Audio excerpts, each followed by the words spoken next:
আসসালামু আলাইকুম সম্মানিত দর্শক। আশা করি দেশের বর্তমান এই পরিস্থিতিতে আপনারা সবাই ভালো আছেন এবং সুস্থ আছেন। দেখুন, ইতিহাসের পাতা একটু পেছনের দিকে উল্টালে আমরা এক অদ্ভুত এবং রোমাঞ্চকর ঘটনা সাক্ষী হই। ১৫৪০ সাল কানুজের প্রান্তরে এক রক্তক্ষয়ী যুদ্ধে আফগান বীর শের শাহ সুরির কাছে শোচনীয়ভাবে পরাজিত হলেন প্রবল পরাক্রমশালী মুঘল সম্রাট হুমায়ুন। প্রাণ ভয়ে প্রায় নিঃস্ব অবস্থায় তিনি পালিয়ে আশ্রয় নিলেন সুদূর পারস্যের শাসক শাহ মাসপের দরবারে। দিল্লির মসনদ তখন সুর সম্রাটের নিরেট দখলে। সেই সময়কার রাজনৈতিক পণ্ডিতরা কিংবা সাধারণ মানুষ সকলেই কিন্তু ধরে নিয়েছিল যে ভারতবর্ষে মুঘল সাম্রাজ্যের সূর্য হয়তো চিরতরে অস্তমিত হলো। কিন্তু ইতিহাস বড়ই বিচিত্র, আর তার বাঁকগুলো ভীষণ অকল্পনীয়। ঠিক ১৫ বছর পর ১৫৫৫ সালে পারস্যের সহায়তায় এক বিশাল এবং অপ্রতিরোধ্য বাহিনী নিয়ে হুমায়ুন কিন্তু ফিরে এসেছিলেন। তিনি শুধু ফিরেই আসেননি, অত্যন্ত বীর দর্পে সেই সময়ে পুনরুদ্ধার করেছিলেন তার সেই হারানো সাম্রাজ্য। দর্শক, এই যে সুদূর অতীতের একটি ঐতিহাসিক প্রেক্ষাপট আজকে আপনাদের সামনে তুলে ধরলাম, এর পেছনে কিন্তু অত্যন্ত গভীর এবং তাৎপর্যপূর্ণ একটি কারণ লুকিয়ে আছে। কারণ রাজনীতির এই চরম অনিশ্চিত দাবা খেলায় কখন যে কোন পরাক্রমশালী রাজা ছিটকে পড়ে, আর কখন যে সে আবার নতুন কোনো মোক্ষম চাল নিয়ে দাবার বোর্ডে ফিরে আসে, তা আগে থেকে বলা কিংবা হিসেব কষা আসলেই অনেক মুশকিল। আজ আমরা এমন এক জটিল রাজনৈতিক সমীকরণ এবং মনস্তাত্ত্বিক স্নায়ুযুদ্ধ নিয়ে কথা বলবো, যা গভীরভাবে বিশ্লেষণ করলে আপনাদের মনেও একটি ভয়ঙ্কর প্রশ্ন জাগবে। বাংলাদেশ কি তবে আবারও এক প্রলয়ঙ্কারী রাজনৈতিক ঘূর্ণিঝড়ের একেবারে কেন্দ্রবিন্দুতে পরিণত হতে যাচ্ছে? একদিকে দিল্লির নিরাপদ আশ্রয় থেকে ভেসে আসছে ক্ষমতাচ্যুত এক প্রবল প্রতাপশালী নেত্রীর হুঙ্কার, আর অন্যদিকে দেশের অভ্যন্তরে ক্ষমতার কেন্দ্রে চলছে এক চরম সিদ্ধান্তহীনতা, অস্থিরতা এবং ক্ষমতার অন্ধমোহ।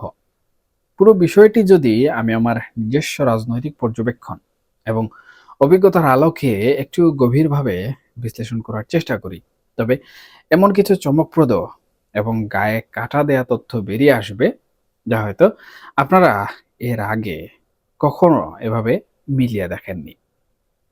দর্শক, আপনারা নিশ্চয়ই এতক্ষণে খুব ভালোভাবে খেয়াল করেছেন যে রাজনীতির মাঠে একটি প্রবল এবং রহস্যময় গুঞ্জন কিন্তু চলছে। সদ্য ক্ষমতাচ্যুত সাবেক প্রধানমন্ত্রী শেখ হাসিনার একটি অত্যন্ত বিস্ফোরক এবং দীর্ঘ সাক্ষাৎকার সম্প্রতি কলকাতার একটি জনপ্রিয় দৈনিক পত্রিকায় প্রকাশিত হয়েছে। ৫ই আগস্টের সেই চরম নাটকীয় পট পরিবর্তনের পর তিনি যখন ক্ষমতাচ্যুত হয়ে ভারতে গিয়ে আশ্রয় নিলেন, তখন একটা পর্যায়ে কিন্তু চারিদিকে জোরালোভাবে শোনা যাচ্ছিল যে তিনি হয়তো রাজনীতি থেকেই চিরতরে বিদায় নিতে চলেছেন। এমনকি তার খুদ পরিবার থেকেও, বিশেষ করে তার পুত্রের তরফ থেকে আন্তর্জাতিক মিডিয়ায় এমন একটি প্রচ্ছন্ন ইঙ্গিতই কিন্তু সেই সময় দেওয়া হয়েছিল, এবং আমরা সবাই কিন্তু এই বিষয়টি ব্যাপক চর্চা করেছি।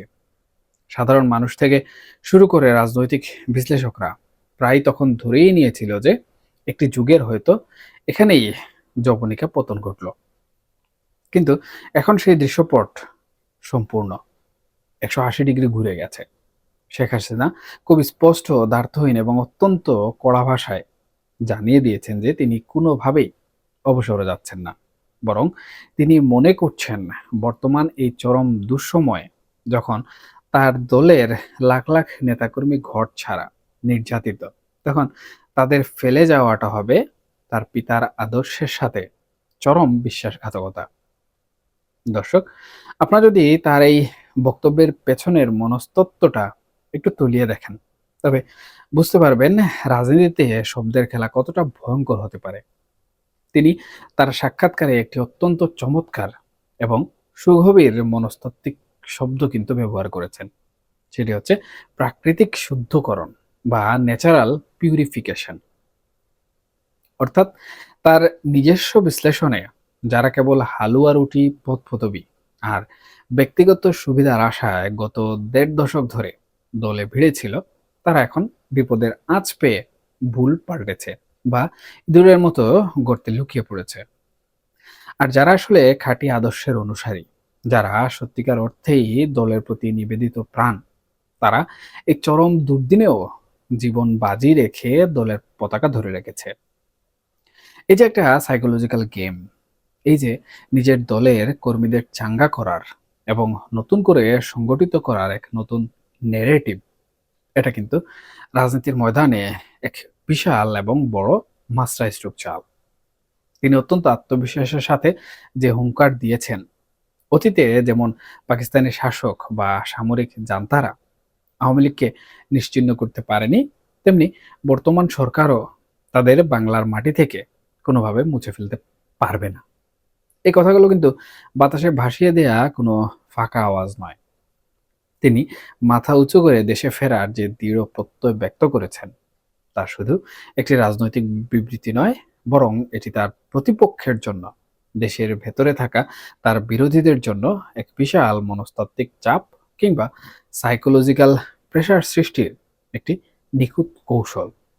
এখন সবচেয়ে বড় যে প্রশ্নটা সামনে এসে দাঁড়ায়, তা হলো শেখ হাসিনা যখন দিল্লির মাটিতে বসে এই ধরনের একটি আগ্রাসী, আত্মবিশ্বাসী এবং রণংদেহী অবস্থান নিচ্ছেন, তখন দেশের অভ্যন্তরে যারা ক্ষমতায় আছেন বা ক্ষমতার একদম কেন্দ্রে বসে কলকাঠি নাড়ছেন, তাদের মানসিক অবস্থাটা আসলে কেমন? দর্শক, আমি যদি বর্তমান রাজনৈতিক পরিস্থিতি, বিশেষ করে বিএনপির বর্তমান গতিবিধি খুব গভীরভাবে পর্যবেক্ষণ করি, তবে কিন্তু দেশের ভবিষ্যতের জন্য এক ভয়াবহ এবং নিকষ কালো অশনি সংকেত দেখতে পাই। আমি অত্যন্ত স্পষ্টভাবেই বলতে চাই, বিএনপি বর্তমানে কিন্তু এক চরম সিদ্ধান্তহীনতা এবং দিগ্ভ্রান্ত অবস্থার আবর্তে ঘুরপাক খাচ্ছে। দেখুন, রাজনীতিতে সিদ্ধান্তহীনতা হলো এমন এক মরণ ব্যাধি, এমন এক ক্যান্সার, যা আপনাকে এবং আপনার রাষ্ট্রকে ধীরে ধীরে একদম ধ্বংসের খাদের কিনারায় কিন্তু নিয়ে যায়। আপনারা যদি একটু খোলা চোখে খেয়াল করেন, তাহলে দেখবেন বর্তমানে আমরা কিন্তু এক অদ্ভুত স্ববিরোধী এবং এক ধরনের হাস্যকর পররাষ্ট্রনীতি লক্ষ্য করছি, যে ভারতের সাথে আমাদের তিন দিক দিয়ে বিশাল সীমান্ত, যাদের সাথে আমাদের ভূ রাজনৈতিক বাস্তবতায় মিলেমিশে থাকা ছাড়া, কাঁধে কাঁধ মিলিয়ে চলা ছাড়া কোনো বিকল্প নেই, তাদের সাথে স্রেফ সস্তা হাততালি পাওয়ার আশায় হয়তো এক ধরনের চরম বৈরী সম্পর্ক তৈরি করা হচ্ছে, যেটা অন্তর্বর্তীকালীন সরকারের সময় তৈরি হচ্ছিল। আবার ঠিক একই সময়ে মুদ্রার অন্য পিঠে আমরা দেখছি পাকিস্তানের প্রতি হঠাৎ করেই এক অদ্ভুত উতলে ওঠা প্রেম ইউনূস সরকারের আমল থেকে শুরু হয়েছে। অথচ একটু পেছনে ফিরে তাকান, যে পাকিস্তান 1971 সালে আমাদের বুকে নির্মমভাবে ছুরি চালিয়েছিল, 30 লাখ নিরীহ মানুষকে পাখির মতো গুলি করে হত্যা করেছিল, মা বোনদের সম্ভ্রম লুটে নিয়েছিল, তারা কিন্তু আজও, এতগুলো বছর পেরিয়ে যাওয়ার পরও, সেই ভয়ঙ্কর গণহত্যার জন্য আনুষ্ঠানিকভাবে আমাদের কাছে বিন্দুমাত্র ক্ষমা চায়নি। তাহলে আজকে এই হঠাৎ পাকিস্তান প্রেমের আসল হেতু কি? রাজনীতিতে আবেগের কোনো স্থান নেই দর্শক, এখানে সবই কঠিন বাস্তবতার স্বার্থের হিসাব নিকাশ। কিন্তু সেই সাময়িক রাজনৈতিক স্বার্থ রক্ষা করতে গিয়ে যদি আমরা নিজেদের রক্তের ইতিহাসকে, মুক্তিযুদ্ধের সেই পবিত্র চেতনাকে অস্বীকার করি, তবে তা কিন্তু একটি স্বাধীন এবং সার্বভৌম জাতির জন্য, আমি মনে করি, চরম আত্মঘাতী একটি সিদ্ধান্ত হয়ে দাঁড়ায়। সুপ্রিয় দর্শক, শুধু কি ভারত বা পাকিস্তান, বিশ্ব রাজনীতির বড় বড় মোড়লদের সাথেও কিন্তু বর্তমান প্রশাসন এক অত্যন্ত বিপজ্জনক এবং অপরিণামদর্শী খেলায় মেতেছে বলে আমার মনে হয়। আপনারা হয়তো অনেকেই খেয়াল করেছেন যে পরাশক্তি আমেরিকার সাথে এমন কিছু চুক্তি বা সমঝোতার দিকে আমরা অতি দ্রুত গতিতে এগোচ্ছি, যেটিকে গভীর রাজনৈতিক বিশ্লেষণে নব্য গোলামির চুক্তি বললেও খুব একটা কিন্তু অত্যুক্তি হবে না।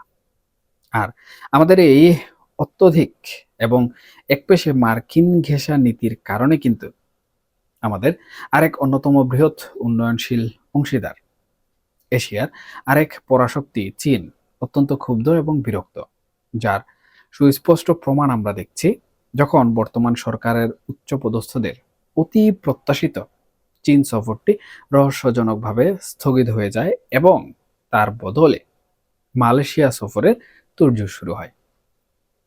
সুপ্রিয় দর্শক, একটু শান্ত মাথায় ভেবে দেখুন তো, আমরা কি নিজেদের অজান্তেই অতি উৎসাহে আবারও সেই পুরনো স্নায়ুযুদ্ধের যুগে, সেই কোল্ড ওয়ারের টাইমলাইনে ফিরে যাচ্ছি, যেখানে পরাশক্তিগুলোর ক্ষমতার দাবার গুটি হিসাবে, তাদের পেশি প্রদর্শনের মাঠ হিসাবে ব্যবহৃত হবে আমাদের এই নিরীহ নদীমাতৃক মাতৃভূমি। যে কোনো দেশের সাথে সমমর্যাদার ভিত্তিতে মেরুদণ্ড সোজা রেখে বন্ধুত্বপূর্ণ সম্পর্ক রাখাটা স্মার্ট কূটনীতির অংশ।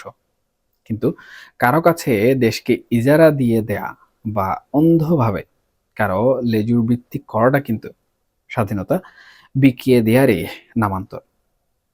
সুপ্রিয় দর্শক, এবার আসুন আন্তর্জাতিক কূটনীতির এই জটিল মারপেচ থেকে চোখ ফিরিয়ে দেশের ভেতরের অভ্যন্তরীণ যে রাজনীতি রয়েছে সেই রাজনীতিতে একটু দৃষ্টি ফেরানো যাক।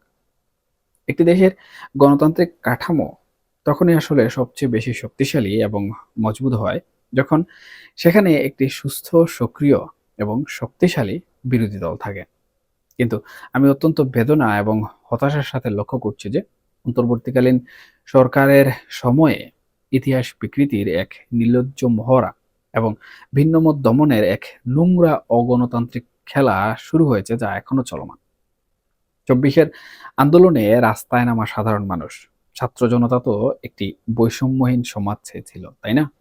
তারা তাদের হারানো ভোটের অধিকার ফেরত চেয়েছিল। তারা দুর্নীতির বিচার চেয়েছিল। তারা তো কখনোই মহান মুক্তিযুদ্ধকে অস্বীকার করার কথা বলেনি। কিন্তু আজ কিংবা সাবেক অন্তর্বর্তীকালীন সরকারে সেই সময়টুকুতে বাস্তবতার নিরিখে আমরা আসলে কি দেখেছি বা এখন কি দেখছি? দর্শক, ইতিহাস থেকে আমরা কেউ শিক্ষা নেই না। আর সম্ভবত এটাই ইতিহাসের সবচেয়ে নির্মম এবং বড় শিক্ষা। আপনারা একটু বস্তুনিষ্ঠভাবে পেছনে ফিরে তাকান। ২০১৪ সালের পর থেকে আওয়ামী লীগ সরকার যখন ক্ষমতার দম্ভে বিএনপিকে রাজনৈতিকভাবে নিশ্চিহ্ন করার চেষ্টা করেছিল, যখন তাদের সভা সমাবেশ পণ্ড করার জন্য দিনের পর দিন বাস ট্রেন বন্ধ করে দেওয়া হয়েছিল, এমনকি সাধারণ খেয়াঘাটের নৌকা পর্যন্ত চলতে দেওয়া হয়নি, তখন তার চূড়ান্ত পরিণতিটা আসলে কি হয়েছিল? সেই চরম অহংকার, মাত্রাতিরিক্ত বল প্রয়োগ আর দমন পীড়নের ফলশ্রুতিতেই কিন্তু মানুষের মনের ভেতরে জমতে থাকা ক্ষোভ আজকের এই তীব্র জনরোষ এবং গণঅভ্যুত্থান হিসাবে ২০২৪ সালে বিস্ফোরিত হয়েছে।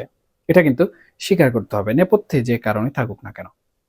এখন বিএনপি সরকার ঠিক এই কায়দায় রাষ্ট্রযন্ত্রকে ব্যবহার করে পুলিশ আর প্রশাসনকে লেলিয়ে দিয়ে আওয়ামী লীগকে নিশ্চিহ্ন করার পথ বেছে নেয়। তবে তার পরিণতি কি হবে বলে আপনি মনে করেন? দেশের আনাচে কানাচে, প্রতিটি গ্রামে গঞ্জে, প্রতিটি পাড়া মহল্লায় ছড়িয়ে থাকা কোটি কোটি সমর্থক আর লক্ষ লক্ষ নেতাকর্মী সমৃদ্ধ একটি শিকড়গাড়া দলকে আপনি চাইলেই কি পুলিশ আর জেলের ভয় দেখিয়ে স্রেফ সরকারি গেজেটের কলমের এক খোঁচায় সমাজ থেকে রাতারাতি মুছে ফেলতে পারবেন? কখনোই পারবেন না। বরং এটা করতে গেলে সমাজের যে এক ভয়ানক নিয়ন্ত্রণহীন এবং রক্তক্ষয়ী সংঘাতের সৃষ্টি হবে, ভাইয়ে ভাইয়ে যে গৃহযুদ্ধের দাবানল জ্বলে উঠবে, সেই ভয়াবহ লাশের পাহাড়ের দায়ভার তখন আসলে কে নেবে? সুপ্রিয় দর্শক, শেখ হাসিনা যখন দিল্লির মাটি থেকে অত্যন্ত সুকৌশলে হুঙ্কার ছাড়েন যে তিনি ফিরে আসবেন, আর দেশের ভেতরে যখন বিরোধী মত দমনের মাধ্যমে এক দমবন্ধ করা গুমট পরিবেশ তৈরি করা হয়, তখন কিন্তু এই দুই বিপরীতমুখী শক্তির মধ্যে একটি প্রবল এবং ধ্বংসাত্মক সংঘর্ষ একেবারে অনিবার্য হয়ে ওঠে। আমরা কি তবে এক অন্ধকার খাদের দিকে, এক অনিবার্য ধ্বংসস্তূপের দিকে চোখ বন্ধ করে দ্রুতগতিতে এগিয়ে যাচ্ছে? সম্রাট হুমায়ুনের মতো শেখ হাসিনাও কি এক নতুন অভাবনীয় রণকৌশল নিয়ে বাংলার রাজনীতিতে এক নাটকীয় প্রত্যাবর্তন ঘটাবেন? নাকি বর্তমান প্রশাসন এবং রাজনৈতিক দলগুলো তাদের ভুলগুলো শুধরে নিয়ে প্রতিশোধের স্পৃহা ভুলে দেশে একটি সত্যিকারের গণতান্ত্রিক, সহনশীল এবং অন্তর্ভুক্তিমূলক পরিবেশ ফিরিয়ে আনতে সক্ষম হবে। সুপ্রিয় দর্শক, এই যে জটিল এবং বহুমাত্রিক সমীকরণের চূড়ান্ত উত্তর তা হয়তো কেবল মহাকাল এবং সময় বলে দেবে, কিন্তু এটুকু খুব নিশ্চিত করেই বুক ঠুকে বলা যায়, সামনের দিনগুলো বাংলাদেশের রাজনীতির জন্য, এদেশের সাধারণ খেটে খাওয়া মানুষের জন্য মোটেও কিন্তু মসৃণ নয়। খুব শিগগিরই এক ভয়ঙ্কর কালবৈশাখী রাজনৈতিক ঝড় আছড়ে পড়তে পারে আমাদের এই বদ্বীপের উপর, যার মাত্রা হয়তো আমাদের কল্পনার অতীত। সুপ্রিয় দর্শক, আজকের এই দীর্ঘ এবং খোলামেলা বিশ্লেষণ আপনাদের কেমন লাগলো তা অবশ্যই অন্ধ আবেগ দিয়ে নয়, বরং নিজের বিবেক বুদ্ধি ও নিরপেক্ষ দৃষ্টি দিয়ে বিবেচনা করবেন। চারপাশের প্রতিটি ছোট বড় ঘটনার দিকে তীক্ষ্ণ নজর রাখুন, কারণ রাজনীতির মাঠে কোনো ঘটনাই আসলে বিচ্ছিন্ন নয়। এই আলোচনা এখানে শেষ করছি। সবাই ভালো থাকবেন, সুস্থ থাকবেন এবং অবশ্যই নিরাপদে থাকবেন। দেখা হবে পরবর্তী কোনো আলোচনায়। আল্লাহ হাফেজ।